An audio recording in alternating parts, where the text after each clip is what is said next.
plantation en procédant au désherbage et à l'égourmandage. En plus de la fertilisation du sol, le planteur élimine les parasites et autres nuisibles des cacaoyers par des traitements phytosanitaires avec des produits homologués sur le cacao.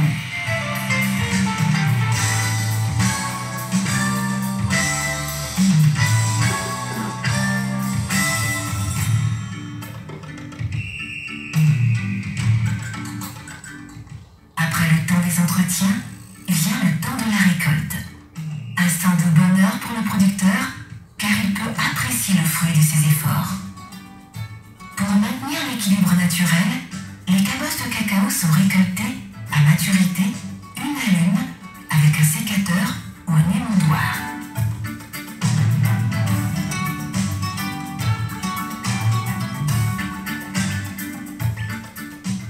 Elles sont ensuite transportées sur le lieu de l'écabossage. Les chocolatiers, la masse et le beurre de cacao écrivent une nouvelle page de leur histoire. Parfois associés à d'autres produits et saveurs de la Côte d'Ivoire et du monde, par le savoir-faire des maîtres chocolatiers, le chocolat ivoirien crée des instants magiques de dégustation et de voyage des sens. Car, dans un carré de chocolat ivoirien, il y a de la passion, des parfums de voyage, des souvenirs de beaux moments de sa vie. Rentrée pédagogique du cacao dans les établissements scolaires de la Seine-Saint-Denis. Classe de 5e A au collège Rosa Luxembourg, Aubervilliers. Et après on met les graines. On met les grains, on met les grains. Ouais. Et après on arrose ou on attend. On met les grains. Quand on fait une 4 semaines. On met les grains, on arrose Et on attend. et on attend. Et ça pousse. Et ça, on attend que ça pousse. Hein. Après, quand ça pousse, on enlève les chaffiers, on met dans la forêt les C'est bien Mamadou. cacao. Ça c'est, tu as tout résumé la deuxième étape. En fait, c'est la préparation des plants, la pépinière que tu as résumé. Donc là, on pourra dire c'est la préparation des plants, la pépinière. La pépinière. La pépinière. La préparation des plants.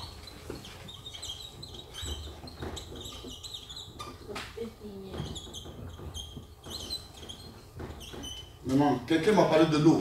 Qui a parlé de l'eau là? C'est tout toi, Mamadou?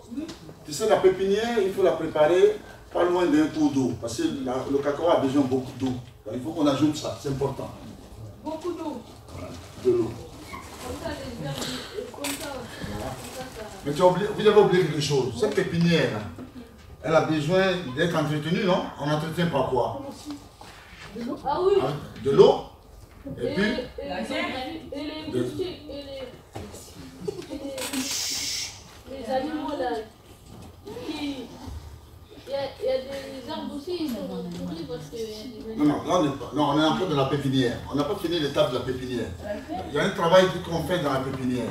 Tu as tout dit, tu as parlé de on remplit la terre, on met les grains, on arrose, et ça dure combien de temps pour que les plantes soient 6 mois. 6 mois. Là, c'est là.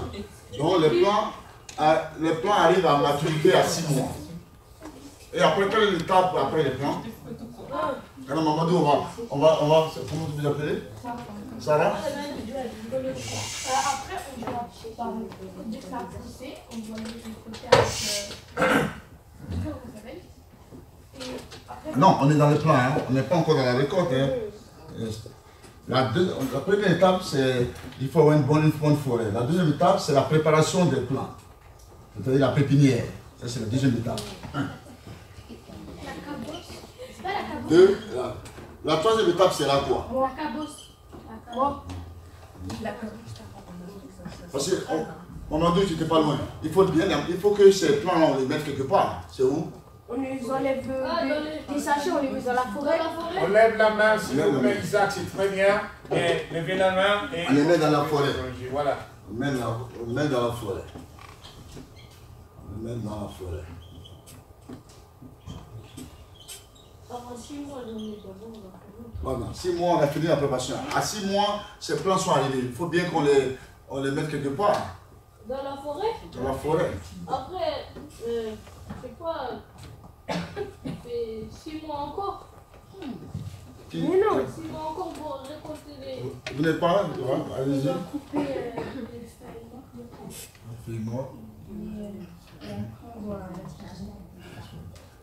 On va couper les feuilles mortes. Couper les feuilles mortes.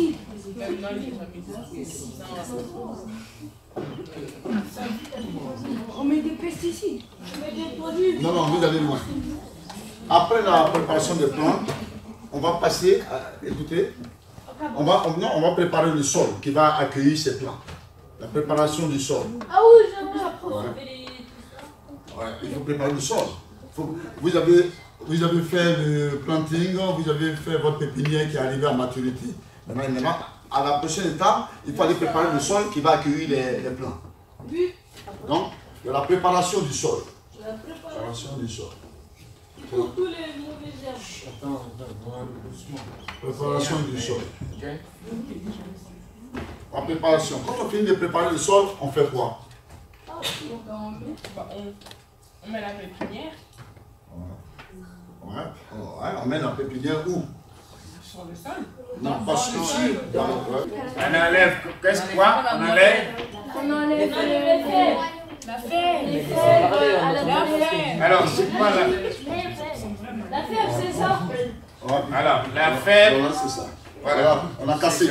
Vous pouvez regarder, voilà, on va vous montrer. Écoutez, on va vous montrer. Regardez la fève. Regarde, la fève... Qu'est-ce qu'il fait? Non, c'est la fève en fait. Je vais sentir.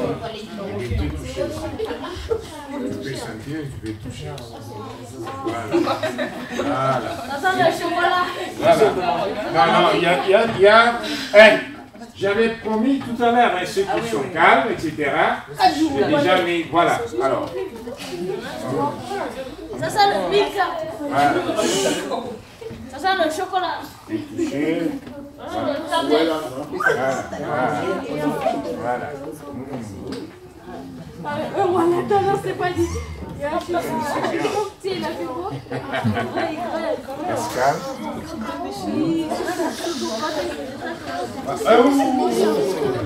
Voilà. Ça sent bon, non? La saveur. Vous avez vu? Voilà. Non, c'est pas ça. Tu n'as pas senti? Voilà. Ça sent la balance? Voilà. Ça sent le Milka. Ça sent le Milka. Ça sent le chocolat. Voilà. Il y a des zones de cacao un peu partout dans le sud, à San Pedro, à Gabiagui, à Soubri. Et ils sont en coopérative. Les villageois qui sont mis en coopérative. Oui. Question intelligente. Est-ce qu'il y a des visiteurs, genre les voir les Comment? Est-ce qu'il y a des visiteurs, Les visiteurs, c'est-à-dire des touristes? effectivement, il y a le co-tourisme en Côte d'Ivoire sur le process cacao. C'est une bonne idée parce que nous, à l'île Saint-Denis, l'année prochaine, on fera amener des enfants à San Pedro pour voir les plantations de cacao jusqu'à la transformation. Donc ça, on le fera, on appelle ça le co-tourisme. On a baptisé la route du cacao. Donc ils verront toutes les étapes. La plantation, après, qu'on appelle le séchage, le caboussage et toutes les étapes que vous avez vues dans le film. Donc les enfants de l'île Saint-Denis iront à San Pedro pour voir ça. Donc il y a le co-tourisme, effectivement, qui est à San Pedro. Ok, c'est une très bonne question. Ils sont bien payés, les gens. Mais c'est une question pour récolter les gens qui travaillent là-bas sont Non, les gens sont en concurrence parce qu'il y a un prix d'achat de cacao au kilogramme. Les gens ils se mettent ensemble pour pouvoir bien prendre le cacao. Aujourd'hui, je vous parle des femmes dont je vous parle, la coopérative. Aujourd'hui, qu'est-ce qu'elles font? Elles produisent du cacao et puis elles-mêmes, elles exploitent le cacao, elles le transforment en beurre pour les vendre dans les boulangeries, dans les maisons de pâtisserie. Il y a plus de plus-value là. Que de les vendre. C'est plus intéressant pour elles. Au prix direct. Monsieur, il n'y a pas comme autre pays qui fait... Le cacao, il y a le Ghana, le pays voisin.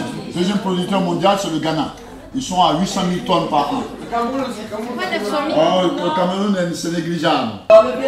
Sinon, le troisième pays, c'est l'Indonésie. Quelle question encore? Et puis, il faut noter que nous, le cacao ivoirien, il y a des règles, hein. Il y a des spécificités.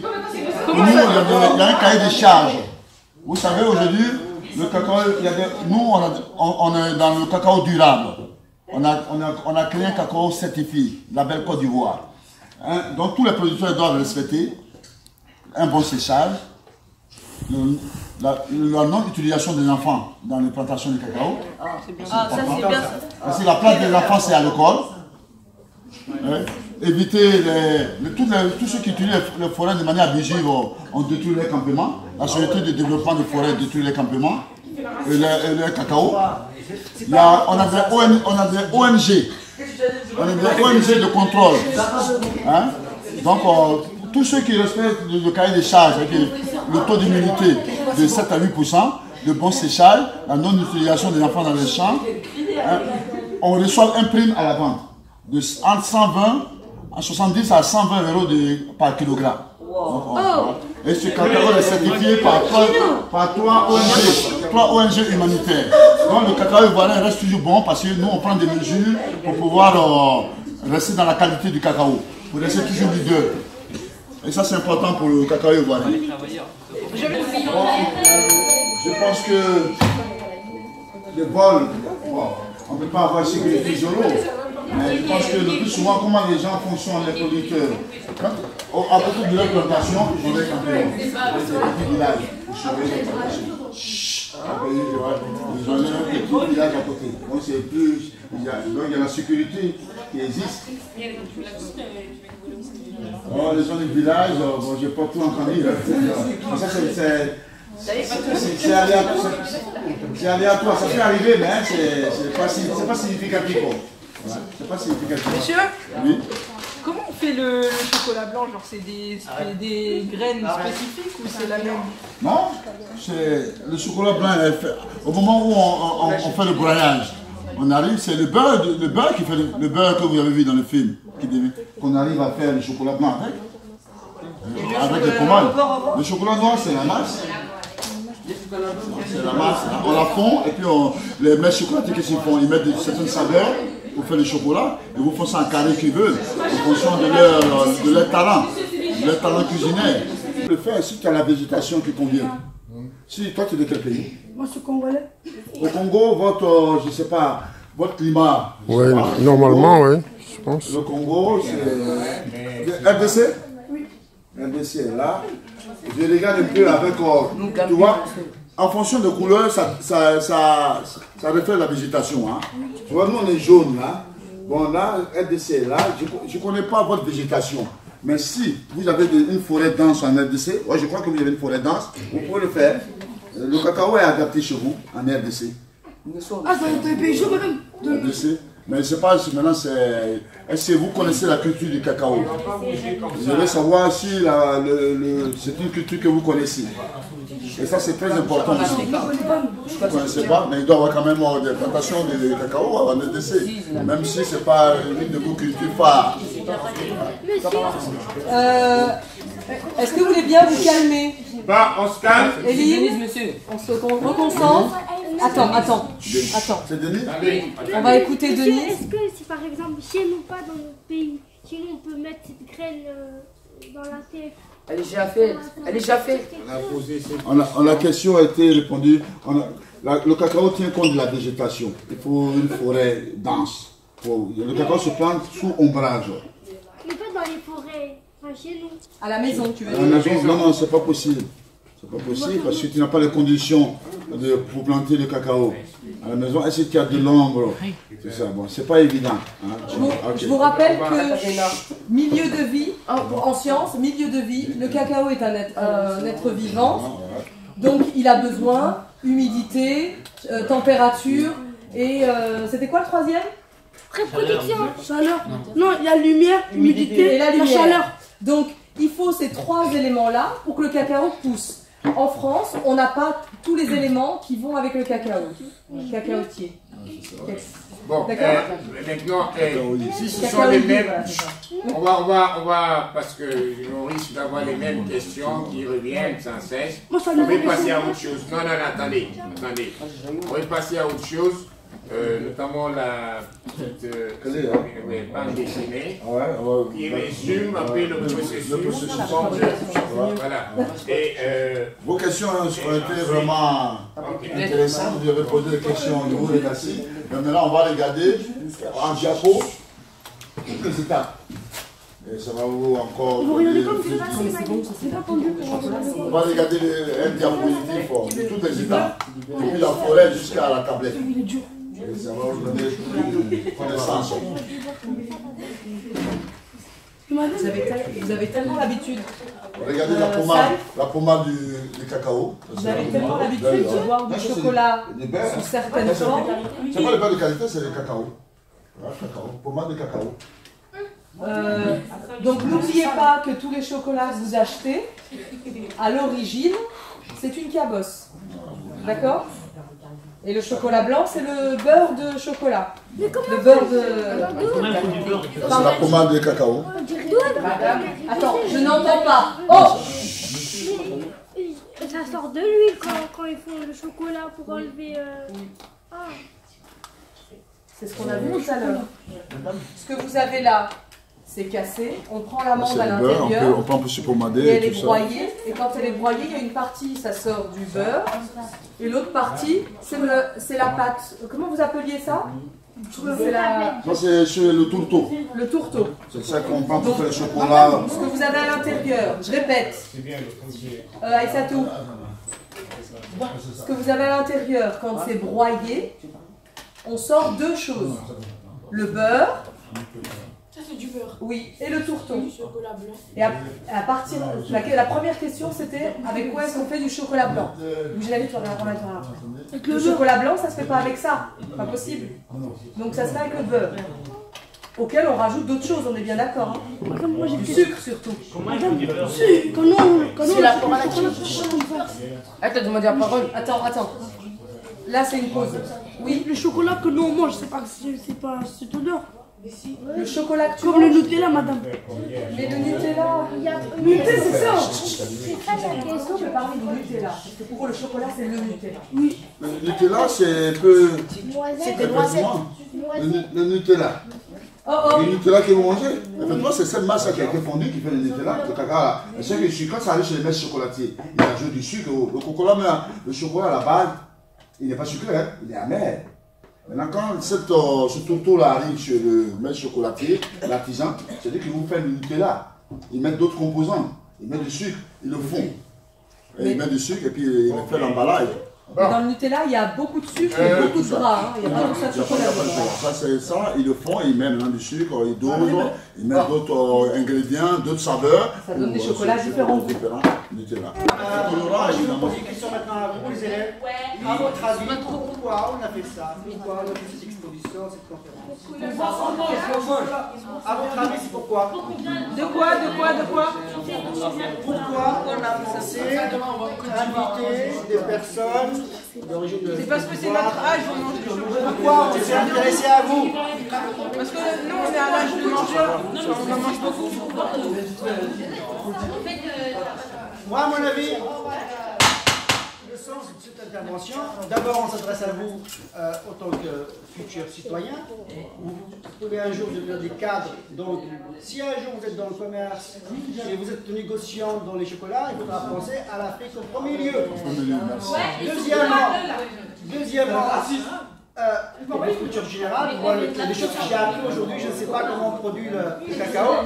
Troisième chose, éventuellement, vous êtes des consommateurs de chocolat, donc vous achetez intelligent. Côte d'Ivoire. Merci. Je vais ajouter, écoutez-moi, je m'adresse à vous, effectivement comme le professeur l'a dit, Allô? Vous êtes des élèves, vous avez vu que la Côte d'Ivoire est le premier producteur de cacao. Nos planteurs font du bon travail. Et demain, quand vous serez des décideurs, dans 10-15 ans, quand vous serez au cours de Londres, comme le professeur a dit, vous pouvez influencer les prix des matières premières. Vous voyez un peu? Vous avez dit que ces planteurs font du bon travail, il faudra qu'on augmente le prix du cacao à la base, aux producteurs. C'est pas ça? Est-ce que vous êtes d'accord avec moi? Moi, je suis d'accord. Allez, donc vous allez influencer les prix dans 10 ans. Je compte sur vous pour influencer. T'inquiète pas. Que nos planteurs aient des bonnes conditions de vie. Ouais. Merci.